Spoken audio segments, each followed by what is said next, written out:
Hello everyone, our reading today from the book of Mark, chapter 13. Jesus speaks about the future.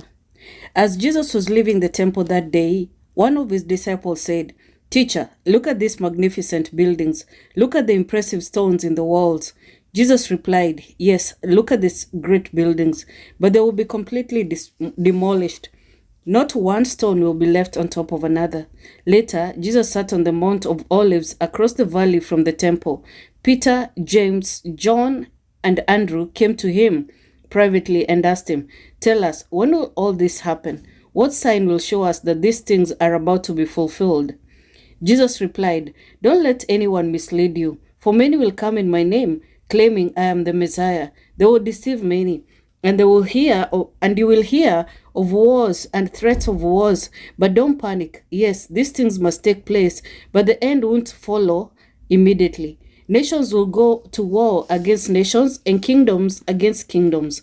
There will be earthquakes in many parts of the world, as well as famines. But this is only the first of the birth pains, with more to come. When these things begin to happen, watch out. You'll be handed over to the local councils and beaten in the synagogues. You will stand trial before governors and kings because you're my followers, but this will be your opportunity to tell them about me. For the good news must first be preached to all nations. But when you are arrested and stand trial, don't worry in advance about what to say. Just say what God tells you at the time. For it is not you who will be speaking, but the Holy Spirit. A brother will betray his brother to his death. A father will betray his own child, and children will rebel against their parents and cause them to be killed. And everyone will hate you because you're my followers, but the one who endures to the end will be saved. The day is coming when you will see the sacrilegious object that causes desecration standing where he should not be. Then those in Judea must flee to the hills. A person out on the deck of a roof must not go down into the house to park. A person out in the field must not return even to get a coat. How terrible it will be for pregnant women and for nursing mothers in those days. And pray that your flight will not be in winter, for there will be greater anguish in those days than at any other time, since God created the world, and it will never be so great again. In fact, unless the Lord shortens that time of calamity, not a single person will survive. But for the sake of his chosen ones, he has shortened those days. Then if anyone tells you, "Look, here is the Messiah," or "There he is," don't believe it. For false messiahs and false prophets will rise up and perform signs and wonders so as to deceive, if possible, even God's chosen ones. Watch out, I have warned you about this ahead of time. At that time, after the anguish of those days, the sun will be darkened, the moon will give no light, the stars will fall from the sky, and the powers in the heavens will be shaken.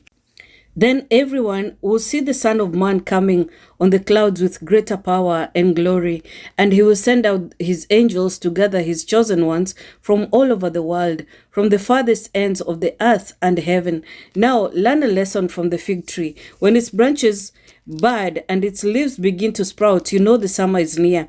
In the same way, you will see all these things taking place. You can know that his return is very near, right at the door. I tell you the truth, this generation will not pass from the scene before all these things take place.